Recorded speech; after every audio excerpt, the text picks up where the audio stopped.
ஏன் விநாயகர் சிலையை நீரில் கரைக்கிறார்கள்? முழுமுதற்கடவுளும் சிவனின் மூத்த மகனுமான விநாயகர் பிறந்த நாளைதான் விநாயகர் சதுர்த்தி திருவிழாவாக கொண்டாடப்படுகின்றது. விநாயகர் சதுர்த்தி திருவிழா என்பது ஒவ்வொரு தமிழ் வருடத்தில் வருகின்ற ஆவணி திங்கள் வளர்பிறையில் வருகிற சதுர்த்தி தினத்தன்று கொண்டாடப்படுகிறது. தமிழ் மாதங்களில் வரும் ஆவணி திங்களில் சதுர்த்தி நாள் அன்று மனித உடலோடும் யானை முகத்தோடும் கூடிய அரக்கனாக இருந்த கஜமுகாசுரனை வதம் செய்து கொன்று தேவர்களை மீட்டார் என்று ஆன்மீக வரலாற்று ஆய்வு கூறுகிறது. எனவே அன்று முதல் ஆவணி திங்களில் வரும் சதுர்த்தியை விநாயகர் சதுர்த்தியாக கொண்டாடப்படுகிறார். இந்த தினத்தில் விநாயகரை வழிபட்டால் தீராத வினைகள் தீரும், சகல பாக்கியங்கள் உண்டாகும் என்பது நம்பிக்கை. விநாயகர் சதுர்த்தி கொண்டாட்டம் முடிந்த பின்பு ஏன் விநாயகர் உருவச் சிலையை நீரில் கரைக்கிறார்கள்? எந்தவொரு நற்காரியங்களில் ஈடுபடும் போது முழு முதற்கடவுளான விநாயகரை வணங்கிய பின்புதான் வேலை செய்கிறோம். முதற்கடவுளான விநாயகர் வினை தீர்ப்பவர். எந்தவொரு நற்காரியங்களில் ஈடுபடும் போது அனைவராலும் போற்றப்படும் கடவுள்.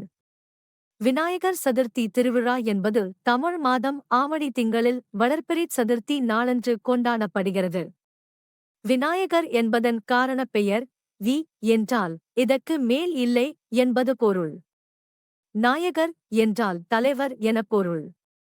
இவருக்கு மேல் பெரியவர் யாரும் இல்லை என்று பொருள்படதான் விநாயகர் என்று பெயர் இடப்பட்டது. விநாயகர் சதுர்த்தி பண்டிகையில் நமக்கு பிடித்த மாதிரி களிமண்ணாலான விநாயகர் சிலைகள் செய்து விநாயகர்க்கு பிடித்த சுண்டல், அவல், பொரி, பொங்கல், அப்பம், கரும்பு, பழங்கள், மலர்கள், கொழுக்கட்டை எல்லாமே படைத்து விநாயகர் சதுர்த்தி பண்டிகை தினமாக கொண்டாடுகிறார்கள். இப்படி திருவிழாவாக கொண்டாடப்படும் விநாயகர் சிலையை ஏன் 3-5 நாட்கள் கழித்து நீர் உள்ள இடங்களில் கரைக்கிறோம் தெரியுமா? ஒரு முக்கியமான காரணத்திற்காகத்தான் நமது முன்னோர்கள் களிமண்ணால் ஆன விநாயகரை குளம், ஆறு, ஏரி, கடல் போன்ற நீர்நிலைகளில் கரைக்க வேண்டும் என்று சொல்லியிருக்கிறார்கள். அதன் காரணம் என்னவென்று பார்த்தால் பொதுவாக ஆடிப்பெருக்கு என்பது ஆடி மாதத்தில் வரும். ஆற்றங்கரையில் வருகிற தண்ணீர் மணலை அடிச்சிட்டு போய்விடும். ஆகையால் தண்ணீர் விரைவாக வற்றிவிடும். விவசாயம் செய்யும் விளைநிலங்களுக்காகவும் குடிப்பதற்காகவும் அந்த தண்ணீரை நீண்ட நாட்களாக பயன்படுத்த முடியாத சூழல் உருவாகிறது. அந்த நேரத்தில் நாம் களிமண்ணால் செய்த விநாயகர் சிலையை இந்த மாதிரி பூஜை செய்து 5 நாட்களுக்கு பின் கொண்டு போய் ஆற்றங்கரையில் கரைக்கும் பொழுது மணல் இருக்க பகுதியில் தண்ணீர் நிற்கும். தண்ணீரின் ஓட்டம் அதிகமாக இருக்கும் பொழுது அந்த களிமண்ணால் ஆன சிலையை கொண்டு போய் கரைக்கும் பொழுது அதனுடைய தன்மை அதிகமாகி ஓடவிடாமல் அந்த இடத்தில் நீரின் வேகத்தை குறைத்து தண்ணீர் தேங்கும் படியாக செய்யும். இதனால் நமக்கு தண்ணீர் வளம் கிடைக்கிறது. இந்த மாதிரி நீர்நிலையிலிருந்து குடிநீருக்கும் விவசாயத்துக்கும் தண்ணீர் கிடைக்கிறது. அந்த மாதிரி இடத்தில் தண்ணீரை அதிகமாக ஓடவிடாமல் தண்ணீரின் ஓட்டத்தை குறைத்து தண்ணீர் தேங்கும் படியாக செய்கிறது. இந்த தண்ணீரை விவசாயம், குடிநீர் மற்றும் பிற தேவைகளுக்கு பயன்படுத்திக்கலாம் என்று முன்னோர்கள் கருதி சொல்லி வந்தார்கள். அப்போதிலிருந்து இதனை தொடர்ந்து செய்து வருகிறார்கள். ஆகையால்தான் 3 அல்லது 5 நாட்களுக்கு கழித்து விநாயகர் சிலைகளை நீர்நிலைகளில் கரைப்பதை பார்த்திருப்போம். இதனை அறிவியல் ரீதியாக பார்த்தால் உடனே செய்யும் களிமண் சிலை விரைவில் கரையும் தன்மை வாய்ந்ததாக இருக்கும். ஆகையால் ஒரு 4 அல்லது 5 நாட்கள் நன்கு காய்ந்த பின் களிமண்ணுடைய தன்மை கொஞ்சம் இறுக்கம் கொடுக்கும். அப்படி இருக்கும் பட்சத்தில் களிமண் சிலையை எடுத்துக் கொண்டு போய் நாம் ஆற்றங்கரையில் உள்ள தண்ணீரில் கரைக்கும் பொழுது அது தண்ணீரை இன்னும் கவர்ந்து இழுத்து அந்த இடத்தில் தண்ணீரை தக்க வைத்துக் கொள்ளும்.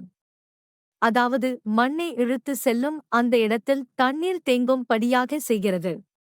மண்ணுக்கும் மணலுக்கும் சிறு வித்தியாசம். மணல் இருக்கும் இடத்தில் தண்ணீர் வேகமாக ஓடிவிடும். களிமண் உள்ள இடத்தில் தண்ணீரை கவர்ந்து இழுத்து அந்த இடத்தில் தக்க வைத்துக் கொள்ளும். அதனால் அந்த இடத்தில் தண்ணீர் ஓட்டம் குறைவாக இருக்கும். இதனால் மண் அரிப்பை தடுக்கவும் குடிநீருக்கும் விவசாயத்துக்கும் பயன்படுத்தும் மாதிரி நமது முன்னோர்கள் கொண்டு வந்தார்கள். இந்த காரணத்திற்காக விநாயகர் சதுர்த்தி திருவிழா நடந்து முடிந்த பின்பு விநாயகர் உருவச் சிலையை தண்ணீர் உள்ள நீர்நிலைகளில் கரைக்கிறோம்.